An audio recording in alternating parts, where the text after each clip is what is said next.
자, 오늘은 우리가 새로운 단원인 생물의 다양성이라는 단원에 들어가게 될 건데, 자, 이 단원에서는 우리가 배울 건 뭐냐면, 일단 생물 다양성을 의미하는 것, 그리고 여기 분류라고 되어 있는데, 우리 이 세상에는 얼마나 다양한 종류의 동물들, 식물들 아니면 생물들이 많겠어.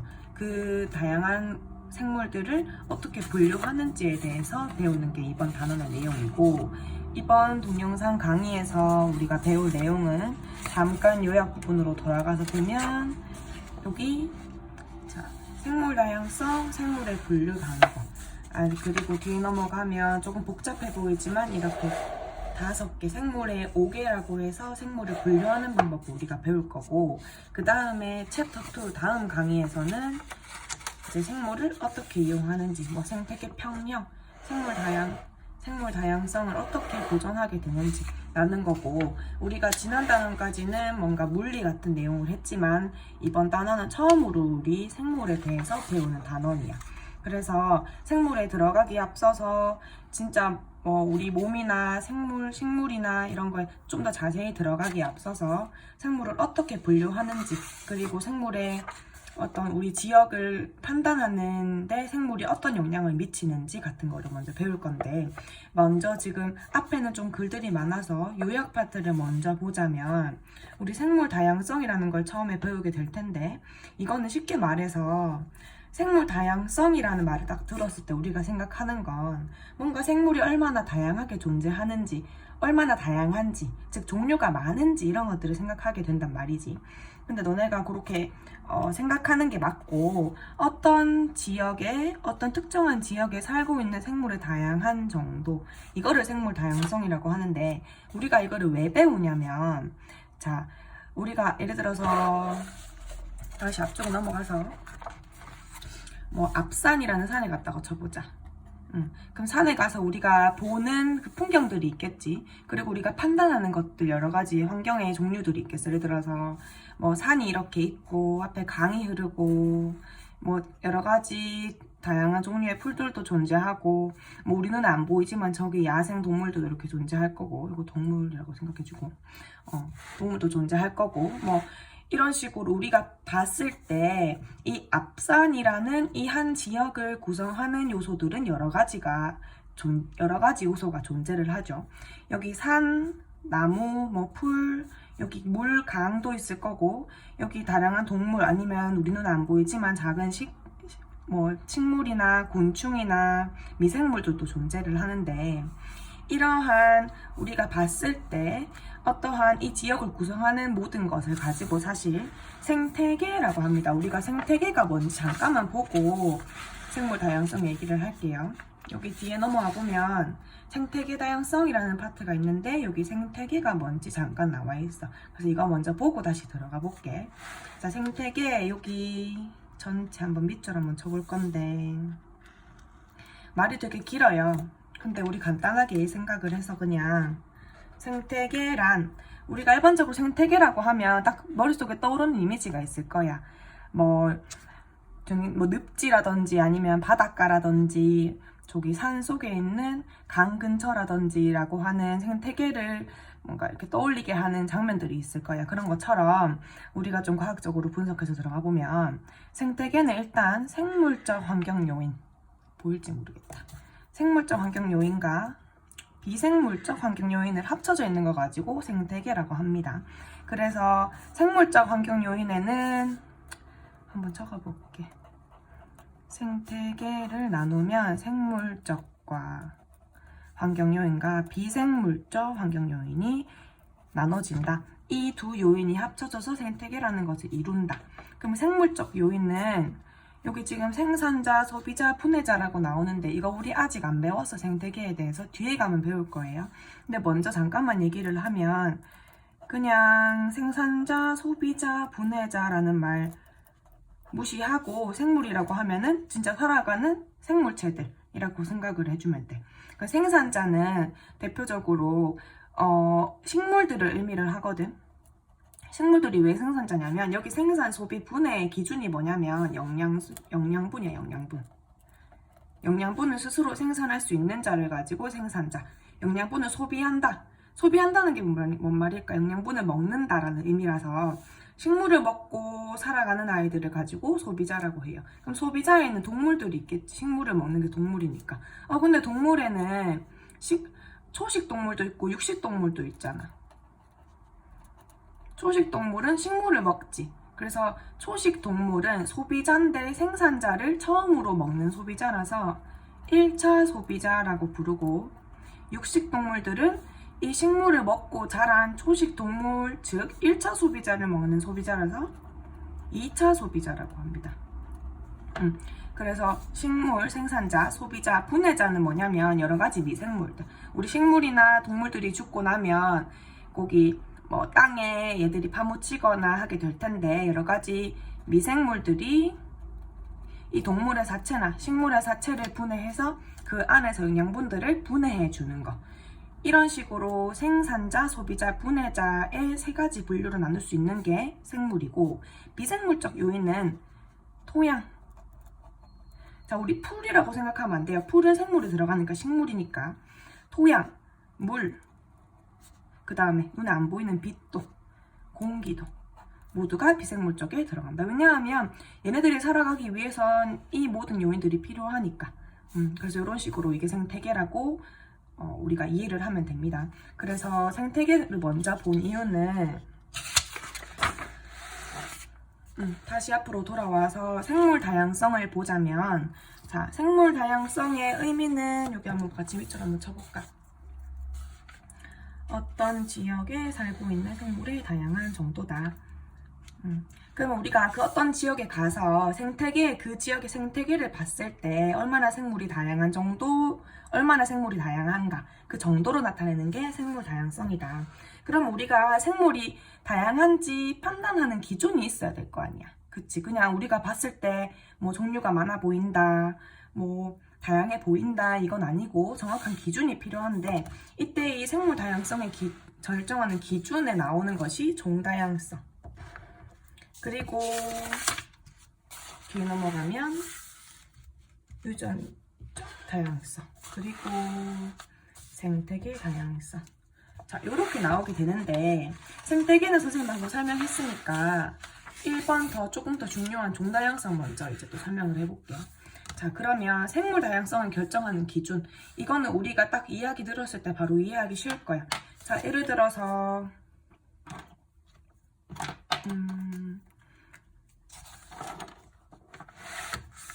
A라는 지역이 있고 B라는 지역이 있다고 쳤을 때, 여기는 나무 세 종류, 그 다음에 동물 2종류, 그 다음에 나무 5종류, 동물 3종류, 이렇게 있다고 쳐보자. 자, 그러면 그냥 딱 봤을 때 A랑 B 중에 여기는 식물이 3종류, 동물이 2종류, 5종류, 3종류니까 전체적으로 봤을 때 종이 더 다양하다고 말할 수 있는 건 B겠지. 그러면 B는 A보다 종 다양성이 높다라고 말을 할 수가 있겠지. 자, 그런 식으로 종 다양성을 따지는 거는 쉬워요. 그냥 종의 개수만 따져주면 돼. 이게 종 다양성이다. 그러면 당연히 A랑 B의 지역을 비교를 했을 때 B 지역의 종이 더 다양하기 때문에 생물 다양성도 높다라고 얘기를 할 수가 있겠지. 왜냐하면 생물 다양성을 판단하는 기준 중에 첫 번째가 종 다양성이기 때문에. 이거야. 이제 정도는 쉬워요. 그럼 여기 잠깐만 보면 여기 그 파란색은 무시를 해주고, 종 다양성이 뭔지 봅시다. 일정한 지역에 살고 있는 생물종의 다양한 정도. 우리가 딱 생각하는 그 정도예요. 그냥 수가 많은지 적은지 나타내는 거고. 자, 그럼 종 다양성이 높을 때 장점이 있어. 종 다양성이 높으면 그 한 지역에, 그 지역을 구성하는 생태계에 어떠한 장점이 있는지 보면, 먹이 사슬이 복잡해짐으로 생태계 평형이 잘 유지될 수 있다. 자, 이건 무슨 말이냐면, 먹이 사슬은 우리가 아직 제대로 안 배웠지만 자, 이렇게 뭐 예를 들어서 이렇게 보면 뭐 지렁이가 있고 개구리가 있고 뭐 독수리가 개구리를 먹는지는 잘 모르겠지만 이렇게 있다고 쳐보자. 자, 그럼 개구리는 지렁이를 먹고 독수리는 개구리를 먹고, 요게 하나의 먹이 사슬이지. 근데 종이 다양하면 다양할수록 이 먹이 사슬이 점점점 늘어날 수 있겠지. 뭐 독수리를 먹는다는 것보다는 여기 사이에 지렁이를 먹는 다른 애가 나타날 수도 있고, 개구리를 먹는 다른 소비자가 나타날 수도 있고, 또 이런 식으로 점점점 먹이 사슬이 복잡해질 거 아니야. 일단 그 한 지역에 같이 살아간다는 얘기는 서로가 먹고 먹히는 관계를 유지하면서 이 지역을 유지하고 있다는 건데, 종다양성이 높을수록 당연히 구성되고 있는 사슬의 개수, 그리고 사슬을 구성하는 요소들이 더 많아지겠죠. 자, 그러면 평형이 잘 유지된다는 건 무슨 말이냐면, 개구리가 만약에 사라졌어, 멸종되었어. 그러면 만약에 지렁이, 개구리, 독수리만 하나의 사슬만 유지하고 있는 생태계였다면, 개구리가 사라지게 되면 지렁이는 너무 많아지겠지. 왜냐하면 자기를 안 먹으니까. 지렁이면 너무 많아져. 독수리가 먹을 뭐가 없어. 개구리가 없어. 그럼 독수리도 없어질 수 있겠고, 지렁이는 너무 많아지다 보니까 또 지렁이가 먹고 살아가는 그 생물들이 있을 거 아니에요. 그럼 이것도 사라지게 되겠죠. 그럼 결국에 이게 없어지면 지렁이도 죽게 돼요. 이런 식으로 생태계가 망가지게 되는데, 종 다양성이 다양하면 개구리가 사라진다고 해서 지렁이를 여전히 먹어주는 얘가 존재하고, 개구리가 없어도 독수리가 먹고 사는 뭐 다른 생물이 존재하겠지. 이런 식으로 하나의 생물을 대체해 줄 수 있는 그 자리에 있는 요소가 존재하기 때문에 종 다양성이 높을수록 생태계의 평형도 잘 유지된다라고 얘기를 할 수가 있겠어. 자, 그러면은 아까 여기서 잠깐만 더 얘기를 하고 A랑 B랑 이제 하나를 더 만들어 볼게요.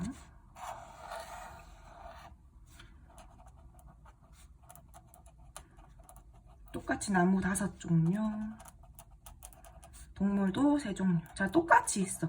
근데 B랑 C를 구분하는 또 기준이 있어야 될 거 아니야. 그러니까 어떤 B랑 C 지역에 갔더니 똑같이 종류의 개수가 똑같아. 5개, 3개, 5개, 3개. 그러면 둘의 생물 다양성이 같다라고 얘기를 할 수가 있냐, 이건 거지. 이 안에서도 우리가 얘를 분류할 수 있는 기준이 있어. 자, 볼게요. 예를 들어서 뒤에 넘어가기 전에 이거 뒤에 내용이긴 해. 이거 유전자 다양성 내용인데 내가 먼저 이거 필기로 설명을 해줄게. 자, 이 동물 중에 하나가 기린이었다고 쳐볼게. 기린. 동물 중에 하나가 기린인데, 자, 옛날에는 기린이 목 짧은 기린도 있었어요. 근데 지금 목 긴 기린밖에 없지만, 자, 그래서 목 짧은 기린을 목 짧은 기린, 목 긴 기린, 뭐 중간 키 기린, 라마 같기는 한데, 그치? 자, 이 B라는 지역에는 3종류, 키가 각각 다른 3종류의 기린이 있다고 쳐보자. 그러니까 같은 기린인데 키가 다른 거야. 그러니까 우리 사람도 키 작은 사람 있고 뭐 중간 키, 큰 키 있는 것처럼 여기도 그랬던 거예요. 자, 근데 여기 이 C 지역의 C 마을에는 기린이 다 키가 컸어. 키 큰 기린밖에 없네, 이거예요. 자, 그러면 봤을 때 기린이라는 하나의 종, 우리가 종 뒤에 가면 배울 거야. 하나의 종에 어때? 큰 기린도 있고 작은 기린도 있고 또 비슷해 보이긴 한다. 이 하나의 종 안에도 다양한 기린이 존재하지. 즉, 얘들아, 키가 크고 작은 걸 뭐가 결정하냐면 유전자라는 게 결정을 해. 당연히 그렇겠죠. 우리 항상 말하잖아. 유전자라는 것이 이 특정한 동물의 형질을 결정합니다. 형질이 뭐냐면 눈에 보이는 특징이야. 키, 뭐 얼굴 생김새, 그 다음에 성격도 유전자가 결정할 수 있겠고, 어떠한 눈에 보이는 그런 형질들을 뭐 쌍꺼풀이라던가 이런 게 유전자가 결정하는데, 그러면은 B랑 C의 지역을 비교를 했을 때 B에 있는 기린에는 이 B에서 태어날 수 있는 기린이 가질 수 있는 유전자의 다양성이 4가지라고 쳐보자.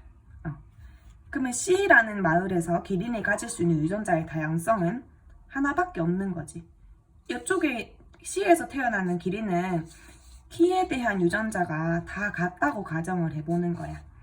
그래서 기린이 모든 기린의 키가 다 똑같다라고 가정을 해보는 거지. 근데 B는 다양하다. 그게 4개로 나눠진다. 라고 이 가정을 해보는 거지. 자, 그러면 이때 B랑 C의 마을을 비교를 했을 때 누가 더 생물적으로 좀 뭔가 다양하다고 얘기를 할 수가 있을까? 당연히 B가 조금 더 생물적 다양성이 높다고 할 수가 있겠죠. 왜냐하면 전체적인 종의 개수는 같지만 하나의 종을 파고 들어갔을 때 하나의 종을 구성하는 유전자의 다양성, 유전자의 다양성이 누가 더 컸어? B가 더 다양했죠. 그렇기 때문에 B와 C에서 비교를 하면 유전자 다양성이 B가 더 높다라고 얘기를 할 수가 있겠고, 다시 정리를 해보면, 자, B와 C를 비교를 할 때 생물 다양성을 결정하고 싶은 거야. B와 C 중에 누가 더 생물 다양성이 높은지. 그럼 비교를 하려면 종 다양성 비교해 봐야겠고, 첫 번째로, 자, 종 다양성 비교했더니 5개, 3개, 5개, 3개. 안에 들어있는 종류도 다 똑같다고 가정을 해보면 똑같은 거죠. 동의. 두 번째 기준이 뭐냐면, 이제 선생님 방금 말했던 유전적 다양성인 거예요. 이 다양한 종들 중에 하나의 종을 구성하는 유전자가 얼마나 다양한지를 보는 것이 유전적 다양성이라고 부릅니다. 그럼 유전적 다양성은 선생님 예로 들었던 B가 C보다 더 다양하기 때문에 얘가 이긴 거죠. 그래서 B와 C 중에서도 B가 생물적 다양성이 더 높다고 얘기를 할 수가 있겠지. 그 이유는 유전적 다양성이 높기 때문에. 요거 이해했으면 바로 뒤에 넘어가서 밑줄 칠 수 있어요. 해볼게. 여기 보면, 자, 유전적 다양성이라고 해서 여기 바로 넘어갈게요. 이미 다 설명했기 때문에 유전자 다양성이란 같은 종에 속하는 개체들의 유전자가 다양한 정도. 자, 여기도 보면 같은 초파리인데도 여러 가지의 형제, 여러 가지의 특징을 가진 애들이 있겠죠. 이 특징을 나타내게 해주는 요소가 유전자이기 때문에 유전자가 다양할수록, 즉 유전적 다양성이 높을수록 같은 종 안에서 다른 특징을 가지는 개체들이 많이 나타나게 됩니다. 자, 그러면 유전적 다양성이 높으면 좋은 점도 있겠지. 자, 왜 그럴까? 급격한 환경 변화나 전염병에도 살아남는 생물이 있어 멸종할 위험이 낮고, 유전적 다양성이 낮은 집단은 급격한 환경 변화에 의해서 전염병에 의해 멸종될 가능성이 높다. 자, 이거 이해했나? 앞에 돌아가서 선생님 다시 설명해 줄게요. 자, 급격한 환경 변화에 살아남을 수 있어서 멸종할 위험이 낮다. 요까지가 지금 장점이지. 장점 설명해 줄게. 자, 아까 다시 기린으로 돌아가게 되면, 아까 B 마을에는 키가 다양한 기린들이 있었고 C에는 키가 큰 기린밖에 없었어. 자, 근데 여기에서 잘 살고 있는데 기린은 풀 먹고 살아잖아. 자, 근데 불이 났어. B와 C 지역 모두 불이 나가지고 키가 큰 나무들은 다 사라지고, 키가 큰 나무들, 즉 이 큰 기린이 먹을 수 있는 키가 큰 나무들은 사라지고 작은 풀들만 남았다고 생각해보자. 작은 풀들, 나무도 아니고 작은 풀들. 자, 그럼 어떡할까? B에는, 자, 키가 큰 기린은 자기가 먹을 수 있는 나무가 사라졌기 때문에 얘는 이거를 못 먹죠. 얘는 어떻게 될 수 있겠어? 멸종될 수 있겠지. 즉, 이 큰 기린들은 다 사라질 수도 있겠지. 근데 키가 작은 기린들은 어때? 이 작은 풀들을 먹을 수 있으니까 기린이라는 종이 유지가 되고 멸종되지 않아요. 근데 이 C 마을에서는 큰 나무들은 사라지고 작은 애들만 남았을 때 키가 큰 기린은 자기가 먹을 수 있는 식물이 없어지게 되니까 이것도 못 먹지. 그러면 얘는 그냥 사라지게 되는 거야. 근데 여기 있는 기린들은 다 키가 컸네, 앞에. 그럼 모두가 죽겠지. 그러면 이 C 마을에는 불이 났을 때, 어떤 환경 변화가 일어났을 때 기린이라는 종 자체가 사라지게 되겠지. 자, 그래서 유전적으로 다양성이 높을수록 어떤 환경 변화에 의해서 종이 유지될 가능성이 높은 거예요. 여기 볼게. 그래서 반대로 유전적 다양성이 낮으면 환경 변화에 의해서 멸종될 가능성이 높다. 쌤은 방금 환경 변화를 얘기를 했지만 전염병에 의해서도 멸종될 수 있겠지. 왜냐하면 전염병이 어떤 A라는 유전자를 가진 사람한테는 옮길 수도 있지만 B는 또 안 갈 수도 있거든. 이거는 유전자가 다양해야지 가능한 일이겠지. 그래서 이렇게 유전적 다양성도 우리 생물 다양성을 구분하는 기준이다. 그 다음에 생태계 다양성은 쌤이 맨 처음에 설명을 했어요. 이건 당연한 거야. 왜냐하면 우리 네이처 학원 비교해볼까? 아니면 집 앞 마당? 그냥 집 근처 공원 있다고 쳐보자. 공원에 뭐 있어? 그냥 나무, 흙, 뭐 이 정도, 모래 이 정도겠죠. 근데 저기 산속에 우리 열대 지방 가보자. 나무도 있고 강도 있고 그 다음에 풀도 정말 종류가 많고 흙, 모래 등등등. 그 다음에 공기, 여기도 당연히 공기 있겠지. 근데 온도의 다양성은 여기가 조금 더 온도가 높겠지. 그렇겠죠. 자, 그러면 일단 강도 있을 거고 뭐 저쪽 가면 호수도 있을 거고 뭐 작은 연못도 있을 거고 이럴 거예요. 자, 그럼 우리가 그냥 딱 이 생태계만 비교를 했을 때 동물이 더, 즉 생물의 종이 다양할 것 같은 곳은 어디일까? 1번, 2번 했을 때 당연히 더 열대 지방이 더 종이 다양할 것이다 라고 우리가 예측을 할 수가 있겠죠. 왜냐하면 이 생태계를 구성하는, 쌤은 지금 비생물적 환경 요인만 적긴 했는데 이 생태계를 구성하는 요소들을 봤을 때 이 요소가 다양할수록 이 강이라는, 호수라는, 연못이라는, 즉 1번에는 없는 생태계 요소에 적응해서 살 수 있는 생물들이 살 가능성이 높겠지. 그쵸? 즉 그냥 비생물적 요소, 생태계를 구성하는 요소가 다양할수록 당연히 그 다양한 환경에 적응해서 살아갈 동물의 수도, 즉 생물의 수도 다양할 것이다 라는 거죠. 그래서 생태계를 구성하고 있는 요소가 다양하게 존재할수록, 더 많이 존재할수록 종다양성이 높아진다는 거. 여기 볼게. 이렇게 한번 밑줄 쳐보면 생태계의 종류에 따라 살고 있는 생물 종이 다르므로 생태계가 다양할수록 종다양성이 높아진다. 그래서 어떤 지역에 존재하는 생태계가 다양할수록 우리는 생물 다양성이 높다고 예측을 할 수가 있는 거. 그래서 이렇게 뒤에 넘어가 볼게 다시. 자, 그래서 생물 다양성이 가지는 의미. 여기 내려서 의미 보면은, 자,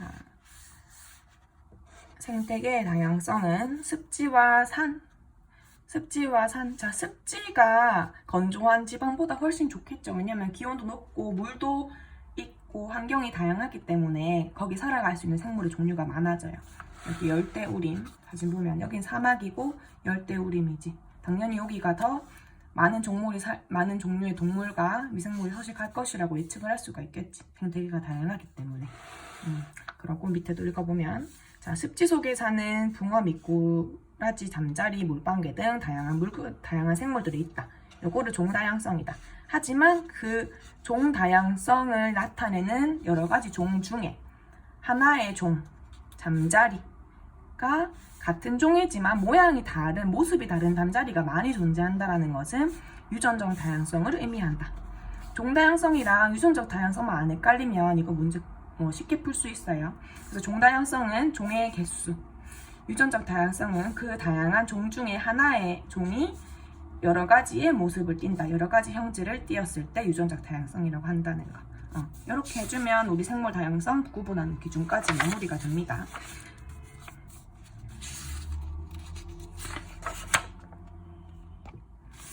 우리가 방금까지 종다양성, 유전적 다양성을 봤는데, 유전적 다양성 의미하는 게 이제 종다양성 중에서 하나의 종에서 모습이 다른 것들이 나타나는 것이죠. 그러면 어떻게 하나의 종인데 다양한 형질들을 가질 수 있게 되었을까? 그거에 관해서 잠깐만 얘기를 해보자. 그 내용이 이겁니다. 생물이 다양해진 과정. 자, 지금 보면 변이라는 말이 나옵니다. 변이. 자, 이거 우리 이렇게 작은 글씨 있는데 같이 읽어볼게. 같은 종의 생물 사이에서 나타나는 서로 다른 특성. 자, 이거는 쌤 아까 설명했던 거랑 똑같은 내용이에요. 같은 종 이지만 그 생물 사이에서 특성이 다르게 나타나는 거. 이 현상을 가지고 변이라고 합니다. 변이. 사람한테도 있어요. 사람도 같은 사람 종이지만 사람마다 키도 다르고 생김새도 다르잖아. 그것들이 변이라고 할 수가 있겠지. 당연히 이 변이는 어디서 올까?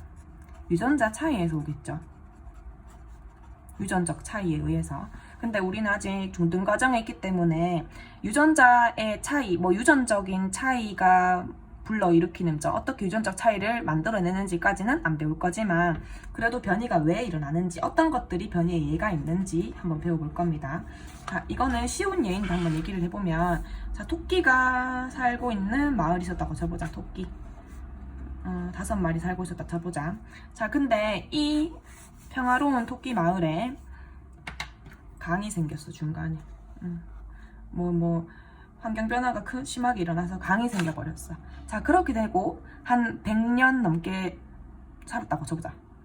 예를 들어서 오랜 시간이 지났어. 원래는 다 하얀색 토끼였어요. 자, 근데 오랜 시간이 지나고 나니까 자, 우리 생물 사이에는 뭐가 발생할 수 있냐면 돌연변이라는 게 발생할 수가 있겠죠. 돌연변이는 유전자들이 만들어지면서 생물끼리 번식을 하면서 자식을 만들 때 그때 유전적으로 바뀔 수가 있는 거, 유전적으로 변이가 일어날 수 있는 거, 어떤 예기치 못한 유전자가 만들어진다고 생각하면 돼요. 자, 그러면 여기에 이 왼쪽과 오른쪽 지역은 더 이상 왕래가 힘들어. 그러면 그냥 따로 산다, 다른 마을이라고 생각을 하면 돼요. 근데 왼쪽 A 마을에 줄무늬 토끼가 나타난다고 저기다 돌연변이 때문에. 오른쪽 마을에는 점박이 토끼가 나타났어요.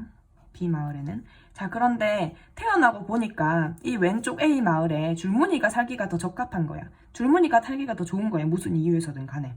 그럼 어떡할까? 시간이 지나면 얘들은 점점 힘을 잃고 줄무늬만 많아지겠죠. 왜냐면 애들이 더 살기 좋으니까. 살기가 좋으면 번식도 더 잘하고 그러면 자식도 많이 낳고 얘들은 점점 힘을 잃겠지. B에도 살다 보니까 점박이가 더 살기 좋은 거야. 뭔가 음식도 먹이도 구하기 쉽고 힘도 세고 이랬던 거에 잘 뛰어다니고 잘 숨어다니고. 그러다 보면 시간이 지났을 때 원래 있던 흰 토끼는 사라지고 줄무늬 토끼만 남게 되겠죠. 자, 그러고 다시 시간이 흘렀어. 돌연변이 일어나고 시간이 흘렀어. 자, 그렇게 돼서 보면 강이 다시 사라졌다고 쳐보자. 그럼 강이 없는데 어떻게 되겠어 이제는 토끼가. 아이고, 줄무늬 토끼랑 점박이 토끼가 이렇게 생기게 되는 거겠죠. 자, 그러면 이 둘이는 같은 토끼라고 할 수가 있을까 이렇게 됐을 때. 아닌 거야. 이제는 줄무늬 토끼와 점박이 토끼 두 가지의 종으로 나눠져 버린 거예요. 자, 이런 식으로 변이가 일어납니다.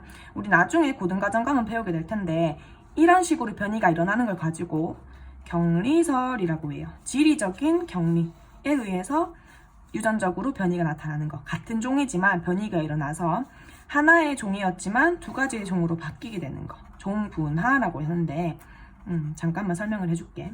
요런 겁니다. 자, 그러면 또 다른 애가 있어요. 잠깐 우리 뒤로 넘어가 볼게요. 아주 자주 나오는 거. 갈라파고스 제도의 핀치새. 자, 지금 볼게. 이거는 다윈이 갈라파고스 놀러 갔다가 본 거예요. 찰스 다윈. 갈라파고스 제도에 자, 1번 볼게. 원래는 같은 지역에 핀치새라는 애가 같이 살았어. 그러면 다들 비슷하게 생겼겠지. 그냥 다 큰 차이가 없었어. 불이나 이런 것들이. 근데 여러 섬에 나뉘어 살게 돼서 글씨가 작으니까 쌤 그냥 옆에 그림으로 그려줄게.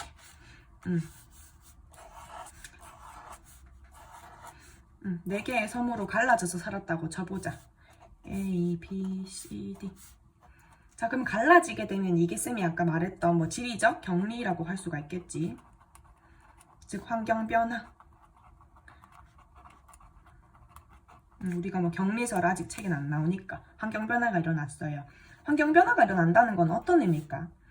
일단 식물의 입장에서 얘들이 식물이었다고 치면 온도 변화, 뭐 물, 습생 이런 게 있겠지만 얘들은 새잖아. 동물은 먹고 살아야 되겠지. 그 먹이가 많이 달라지겠지.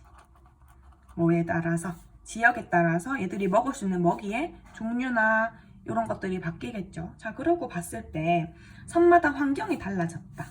그러면 구할 수 있는 먹이의 종류가 달라지고 이 먹이를 먹기에 유리한 부리, 이 먹이를 먹기에 유리한 부리를 가진 새들이 살아남게 되었다는 거지. 그래서 여기는 곤충을 먹어야 돼. 여기는 뭐 선인장을 먹었어요. 애들이 선인장 먹었어 진짜로. 핀치새가 선인장 이렇게 있으면 안에 물이 있잖아. 그 안에 뚫어가지고 안에 있는 물을 선인장 즙을 먹고 살았어. 그 다음에 씨를 쪼개서 먹는 애들도 있을 거고 열매, 과일들을 먹는 새들도 있겠지. 자, 그러면 A, B, C, D에는 이런 것들을 먹고 살아야 되니까 곤충을 잡기에 유리한 부리 모양이 살아남았겠고, 열매를 잡기에 먹고 살기에 적합한 부리가 남았겠지. C는 단단하잖아. 단단하기 때문에 그 C를 뚫을 수 있는 단단하고 크고 짧은 부리를 가진 새들이 여기서 살아남았겠죠. 선인장은 어때? 가시가 많기 때문에 가시 사이에 부리를 넣고 얘들을 쪼을 수 있어야 돼. 그래서 부리가 조금 길고 뾰족합니다. 뚫기 위해서. 이런 식으로 각각 A, B, C, D 지역에 이 제도가 뭐냐면 이제 섬들이 많이 있는 거 가지고 제도라고 하지. 그러면 이 섬들에서 먹을 수 있는 먹이 종류가 달랐기 때문에 각각의 지역에 남게 된 부리의 모양, 즉 남게 된 핀치새들의 부리 모양이 모두 달랐다는 거죠. 그래서 그 이유는 뭘까? 섬의 환경에 적응하면서 섬마다 다른 부리 모양을 가지게 되었다라는 거. 그러면 이 현상이 더 지속이 되고 나면 얘들은 그냥 하나의 자기의 종으로 변하게 되겠지. 하나의 종으로 나가게 되겠죠. 이런 식으로 원래는 하나의 핀치새라는 종이었지만 나중에 시간이 지나면 뭐에 의해서 환경 변화에 의해서 시간이 지나면 애들이 그 환경에 적응하기 위해서 스스로 형질이 변한다. 즉 형질이 변화된 종이 남는다라는 거. 그래서 점점점 하나의 종 안에 있는 유전적 다양성이 증가하겠지. 자, 그래서 앞에 볼게. 여기 핀치새 불이 다양한 거고, 이게 다윈이 직접 그린 그림이야. 갔다 와서 이제. 요게 씨앗 쪼개기에 적합한 거. 요게 씨앗 먹고 사는 거. 요거는 곤충 이제 부숴서 먹어야 되니까. 이거 선인장. 요거는 열매. 과일 같은 거 먹고 사는 거. 자, 이런 식으로 생물이 다양해졌더라. 자, 그 다음에 이렇게 밑줄 한번 쳐보면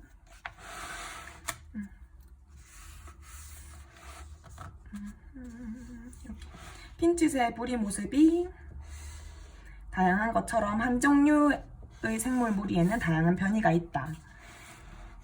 서로 자, 여기 종류. 다른 환경에 적응하는 과정에서 각각의 환경에 적합한 개체가 살아남아 자손을 남긴다. 이거지. 이게 바로 우리가 나중에 배울 진화설이랑 관련이 되는 내용입니다. 그래서 진화가 일어난 이유도 환경에 의해서 그 형질이 선택되었다. 자연 선택설이라는 말도 우리가 나중에 배울 거야. 잠깐만 미리 언급을 했어요, 그냥. 그래서 다른 환경에 적응하기 위해서 각각의 환경에 적합한 개체가 살아남아 자손을 남기게 된다. 이 과정이 반복이 되면 원래 생물과 특징이 다른 생물이 나타나게 돼서 생물적 다양성이 높아진다. 즉 유전적 다양성도 같이 높아지겠죠.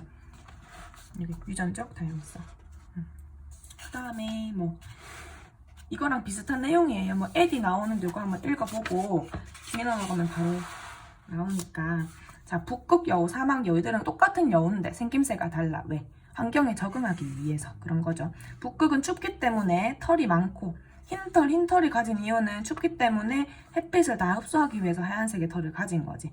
귀가 작아요. 왜? 귀는 열을 내보내는 구조를 하고 있기 때문에 열을 많이 보호해야 돼서 귀가 작은 거지. 반면에 사막 여우는 열이 너무 많아서 열을 잘 배출하기 위해 귀가 큰 거고, 털도 적고 더우니까. 이런 식으로 환경에 적응하기 위해서 살아가게 된다. 생태계에 적응하기 위해서 살아가게 되고 그 생태계에 적응하면서 다양한 생물들이 나타난다. 이거 전체적으로 정리한 내용이니까 읽어주면 되겠죠.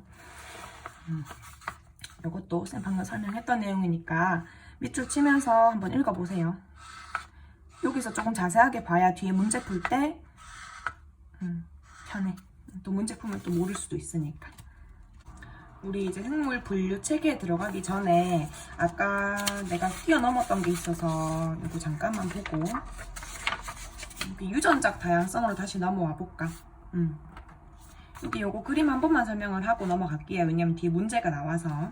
자, 여기 지금 보면 식물이 하나, 둘, 셋, 넷, 5종류가 있고 여기는 3종류가 있어. 그런데 식물의 수는 똑같아. 그럼 누가 더 생물의 다양성은 누가 더 높다 할 수 있을까? 당연히 가겠죠. 자, 근데 여기서 우리가 조금 더 고려를 해야 될 기준이 뭐냐면 고르게 분포할수록 높다라는 거. 뒤에 문제에는 쌤이 아직 안 나오는 것 같은데 알아놓으면 좋을 것 같아서 얘기를 합니다. 자, 똑같이 세 종류가 있다고 쳐보자. 근데 여기 작은 그림 한번 그려볼게요.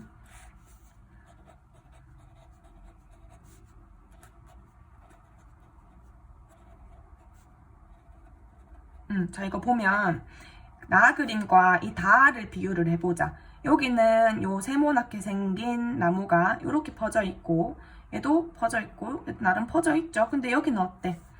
뭉쳐있지, 자기들끼리. 이 말은 뭘까요? 얘들은 여기 살 수 없다는 얘기예요. 얘들은 여기 살기 힘들다라는 얘기고, 그 말은 이 전체적인 다라는 지역의 다양성이 그렇게 높지 않다. 모든 다양한 생물들을 키우기에 적합하지 않다라는 거라서 나랑 다를 비교했을 때 나가 더 고르게 분포하기 때문에 이쪽에 있는 생물 다양성도 높다. 즉 종다양성, 생물 종다양성, 유전적 다양성이 다 같다고 했을 때 그 다음으로 판단할 수 있는 건 사실 고르게 분포하냐라는 거예요. 이거 한번 얘기를 해주고 싶었어. 뒤에 문제는 자세히 안 나오더라도 어쨌든 좀 넘어가서 다시 생물의 분류 봅시다. 자, 생물의 분류.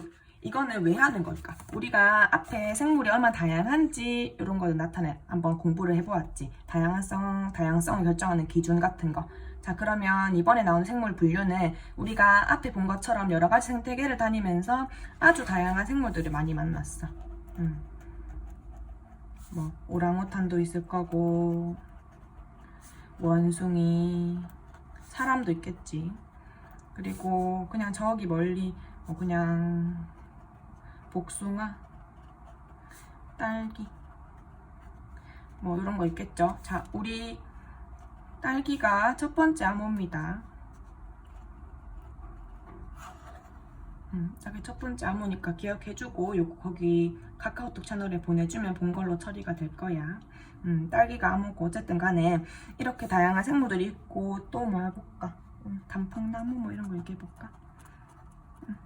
이렇게 다양한 생물들을 우리가 발견을 했다고 쳐보자. 그러면 우리가 많은 생물들을 알고 있기 때문에 뭐라고 싶어 하겠어?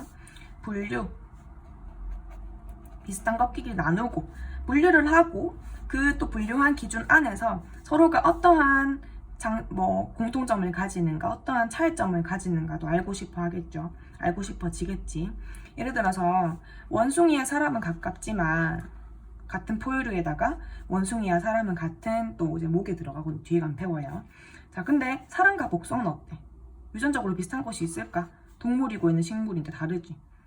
얘들 둘이는 비슷하지만 둘 다 우리가 이제 과일이죠. 또 얘들 둘이도 또 나무지. 비슷하지만 이렇게도 다르지. 이런 것처럼 생물 각각의 종 간에 얼마나 가까운지 유연관계라고 하면 그 종끼리 얼마나 가까운지를 나타내는 관계야. 그래서 여기 한번 밑줄 쳐볼게.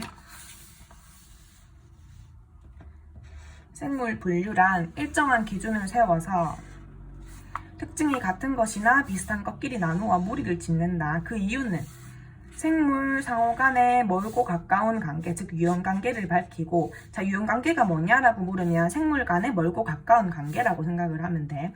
그 다음에 진화의 계통을 찾는데 그 목적이 있다. 어떤 두 가지의 생물이 밝혀졌을 때 얘들이 어디서 왔냐라는 거지. 둘의 공통점과 차이점을 비교해가면서 그러기 위해서 우리가 생물 분류를 한다는 거. 그래서 지금 보니까 지구상엔 동물이 120만, 식물이 50만, 엄청 많죠. 근데 최근 매년에 1만 종의 이상의 생물이 발표되고 있고 아직 안 밝혀진 생물들이 얼마나 많겠어. 그러니까 그런 것들을 밝혔을 때 걔들을 카테고리화해서 잘 분류할 수 있으려면 미리 분류를 해놓고 기준을 만들어 놓는 게 편하겠죠. 자, 그러면 첫 번째로 우리가 배울 간단한 생물의 기준이 있어. 분류의 기준. 적어볼게요. 넘어가서. 첫 번째는 인위 분류. 두 번째는 자연 분류. 자, 보면 인위 분류는 여기 사람 인자야. 사람의 기준에서 분류를 한 거. 자, 우리가 생물종을 발견하게 되면서 우리 생물, 즉 사람은 그 생물들을 이용을 하잖아. 어떻게 이용해? 먹기도 하고 약에 쓰이기도 하고 아니면 동물들을 가축 삼아서 키우기도 하죠. 자, 그러면 그것처럼